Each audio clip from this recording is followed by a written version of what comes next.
Hey guys, welcome back to my channel and Happy New Year. Today I've done a tutorial on this look right here using the new Hudabeauty palette, which is beautiful. Just a quick overview of the palette. It consists of 18 shades. It's got 6 3D metals, the 5 at the top and 1 here, and then it's got 2 pressed pearls, which are these 2 here, and then the rest are deep mattes. When she first announced this palette, I was just like, oh my god, I need to buy this thing. The shade range is just perfect. It's exactly what I'm looking for. If I want one palette to take anywhere, you can do so many looks with it. You can do neutral looks, you can do glam looks. The reason why I like this over some of the other palettes that were launched last year was because it has a black. When I first got this, I went in and I swatched all of the, the 5 at the top row and this, so all the 3D metals. I went and swatched them on my hand and I was just like, what is this? I just paid, it was £56 I think it was, I bought from Harrods, and then I paid £5 shipping, so £61 in total, and I thought, what did I buy? This is not good. I wanted to believe in this palette, so I tried it on my eyes and I was blown away. So I've heard some bad reviews about this, particularly about the packaging, which is a bit simple, but I'm all about the product. Just to touch base on the packaging, it is a really heavy duty plastic. I don't think they could have gotten glass for this, because if it shattered and got into the pigment, then you'd hear people complain about that too. But it's got the same concept of the eyelashes, so it comes in the sleeve, and then it's like a cardboardy type of box, which if you're gonna pay that much money for, it works so much better on your eyes than it does on your swatch. So if you look at this look right here, what I've done is using the rose gold from the palette, but if I go and swatch it, oh, that's not bad.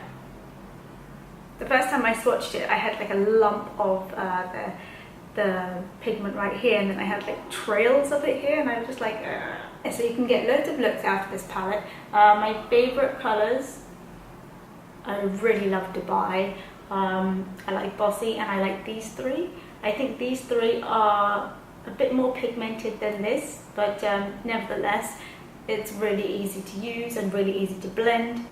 I think what I like the most about this palette is you can build it up. So if you want to go for a heavier look, then you can do a heavier look. If you're the kind of person who wants to put a tiny bit of eyeshadow on, you can do that too. So it's pretty versatile, and I mean, most people can use these colours. Another thing that I like about it is you can actually use these shades on your lips, and you can use, say, these shades as blush. You can kind of do a whole face, almost a whole face. I'm going to go into the tutorial now. If you want to learn how to do this look, then please keep watching.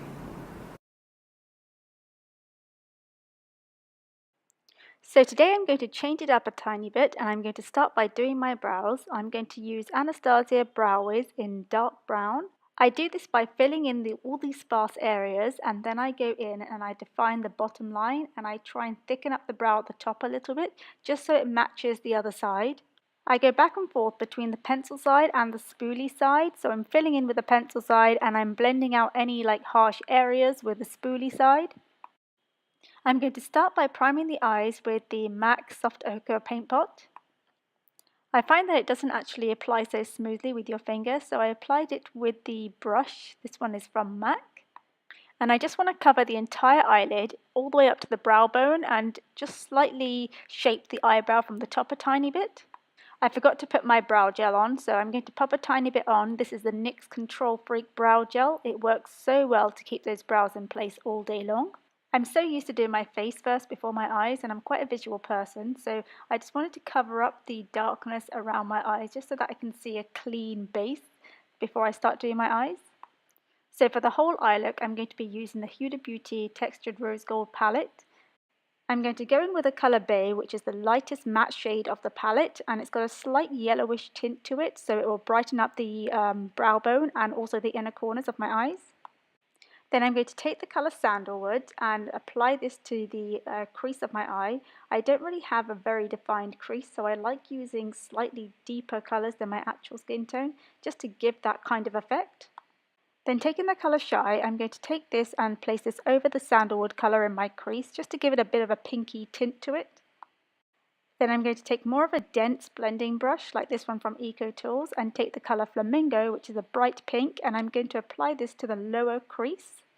I know it seems like a lot of colours to be putting in the crease, but what I'm actually trying to do is create a seamless blend going from that brown we first put on to the light pink and the dark pink, and then when I put the rose gold colour on the lid, you'll see that it has smooth, seamless blend. Then going in with the colour Bossy, I'm going to go back to the MAC 217, which is the one I was using before, and I'm going to almost pack that colour onto the outer corner. Now with blending brushes, you can't really pack on colour, but I want to add a bit of depth, not too much, just a tiny bit, and then blend it out. Then taking Cocoa, which is a nice chocolatey brown, I'm going to deepen out that outer corner further, but I'm not going to blend it out as much as I blended Bossy. Now for the star of the show, we're going to go in with Rose Gold, and this is what it looks like when I've swatched it on my finger, when I've picked it up with my finger I mean, and then I'm going to apply it directly onto my eyelid just as the packaging says. I had a play around before I did the tutorial, and I used a normal brush and a synthetic brush, and none of them had the payoff that using your finger has, so this is definitely the best way to apply it. But I find that with almost most of my foiled shadows as well, the finger works so much better than a brush, unless you use Fix Plus, but this one definitely with the finger. I'm just finishing off with this colour by blending around the outer edges just to make it a tiny bit of a smoother application. Then taking Moon Dust, which is the lighter pressed pearl of the palette, I'm going to add this to the inner corner of my eyes to brighten them further. And then I felt like I needed to brighten the eyes a tiny bit more, so I took the colour Maneater, which is a really nice warm red colour, and I added it to the outer corners just to make that pop a little bit more. Now that I'm done with the top of the eyeshadow, I'm just going to wipe off underneath and create a sharper line on the outer corner. Then taking my Maybelline, I don't know why I keep saying that, Maybelline gel liner, I'm going to tightline my upper waterline. Now the more you do this, the easier it gets, but if you find it better and easier to use a pencil to tightline, then go ahead and use a pencil, but I find that this stays longer and it's less likely to run. And then I go ahead and I line the upper lashes with the same gel liner. I have a tutorial on how to do a winged liner, which I will link down below, just so it goes through a step by step. Yeah, so I tried to do a small winged liner, but I didn't think it really suited the look very much, so I extended that wing just to make it a tiny bit longer, but I didn't want the wing to overpower the look. So just try to keep it small and clean. I know exactly how it feels when you're trying to do a winged liner and it gets thicker and thicker and then your whole eyelid is black. I've been there, I've done that a million times. Don't forget to connect the wing to the bottom lash line because it brings the entire look together. Then I wipe off any excess makeup or fallout, and I sometimes sharpen my wing when I do this before I go in and do my face.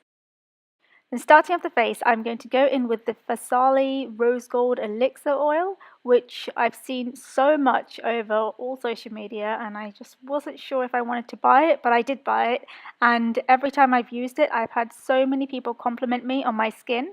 It is an oil and it doesn't make you oily. It basically just absorbs into your skin and gives you kind of a really nice natural glow. I can't explain it, but it even shows up underneath makeup. Once the oil has soaked into my skin, I go in with this Bobbi Brown Vitamin Enriched Face Base.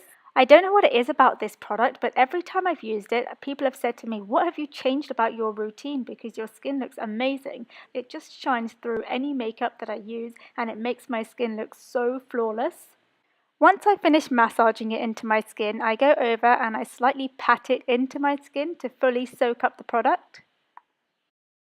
For foundation, I'm going to be using the Makeup Forever Ultra HD Stick Foundation in the colour Y405. The old colour is 153, but I'm going to apply these in a few strips on my cheek, my forehead, my nose and my chin. To blend in the foundation, I am using the Sigma F82 round kabuki brush, and I want to use pressing motions to push this into my skin like I would do with a beauty blender, but I definitely prefer a synthetic brush over a beauty blender for products like this. If it's a stick foundation or if it's a thicker formula, I find it's easier to get the finish that I want with a synthetic brush. Now, for concealer, I'm going to be using the Urban Decay Naked Skin Concealer in the colour Medium Dark, and I cannot rave about this product enough. The colour is beautiful. It's got that orangey tone to it which covers up the dark circles, and then it's got the yellow to brighten up everywhere. I just can't explain how happy I am to find something else other than the MAC Pro Longwear which does this for me. This concealer is so thin, it blends out so nicely with a beauty blender, and it covers everything you need to cover. Well, if you've got under eye circles like I do, if there's anything deeper, you might want to add a tiny bit more orange, but this is, I can't tell you how beautiful this is. It doesn't look cakey, it doesn't settle into my fine lines, and it almost doesn't need setting powder, but I still set it with a powder anyway. Then taking the Smashbox contour stick contour color, I'm just going to mark out the areas where I want a tiny bit more definition in my face. I'm only using the smallest amount of contour just to add some shape to my face, because I find that when you just use foundation you look really flat. So once I've marked out all the areas that I want to slightly contour, I go in with my MAC 130 and I'm just going to push this product in just to create a tiny bit of a shadow. I love the way that just a tiny bit goes a long way here, but if you like more, then go ahead and you do you. You put on more contour and you do what you want to your face. No one should tell you otherwise. Then to blend out the nose, I find it really easy just to use my ring fingers. You can use a smaller brush, but I don't really care. I just use my fingers. I find that it melts the product a tiny bit more and it makes it easier to move around if I need to. Then to make the center of my nose pop a tiny bit more, I take the highlight shade from that Contour Trio by Smashbox and I just apply a tiny bit to the bridge of my nose. To set my highlight zones, I'm going to go in with this shaping powder from MAC. It's Soft Focus. I can't find anything that beats this product. I've looked and looked and looked, so if you find something, let me know in the comments below. To set the face, I'm going to be using the MAC Mineralized Skin Finish Powder in the shade Medium Tan, and I cannot tell you how beautiful this looks on the skin as it does on camera. It's so sheer, but it's still coverage, if you know what I mean. To warm up the skin, I'm going to go in with MAC Give Me Sun, and this is an oldie but such a goodie. I bought this again because Jacqueline Hill raved about it again, and I don't even know why I didn't buy it again after I finished my old one, but it's so beautiful and gives the nicest glow to your skin. Then I'm just going to quickly finish off with my eyes. So I'm going to add shadow to the under eye. I'm going to start with Sandalwood, which was the brown colour. And then I'm going to go in with Bossy, which was the purple colour. And then on the outer corners of the bottom lash line, I'm going to use Man-Eater. I'm slightly oily around my nose, which I think most people are. So I go in and I slightly bake those areas. I don't go over, just a tiny bit of translucent powder to set back that oil. For blush, I'm going to be using the MAC. No, it's not MAC, it is Makeup Forever Sculpting Blush in number 12. For highlight, I'm going to go in with Moon Dust from the Hudabeauty palette, which is beautiful. It gives a really nice natural kind of pop to the cheeks. So if you're looking to highlight to the gods, this is not the one for you unless you use it with Fix Plus, I guess, but that's not my style, so I wouldn't recommend that. I'm just going to pop a tiny bit of mascara on the eyes. This is the Rimmel Scandalize mascara. I wanted the eyes to pop a tiny bit more, so I went in with NARS Larger Than Life eyeliner, which is a really nice nude liner to use on your waterline. For lips, I'm going to start by lining the lips with one of my favourite lip liners. This is Soar from MAC. I use this colour almost every day. It's such a nice colour to apply on skin tones like mine, so medium, olive skin tones, and it goes with most looks, so you can apply it alone with a gloss or with another colour.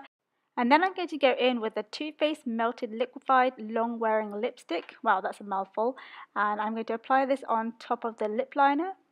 This is in the shade Nude, and it's actually a really nice nudie colour for medium skin tones. To finish off the look, I applied wispy lashes. These are the WSP by Red Cherry. Now for this kind of look, you don't actually have to wear lashes, you can just wear mascara, but I really like the way these wispy lashes look with this look. And that is the look completed. If you enjoyed this video, then please don't forget to like, subscribe, comment and share, and I will see you on my next video. Bye!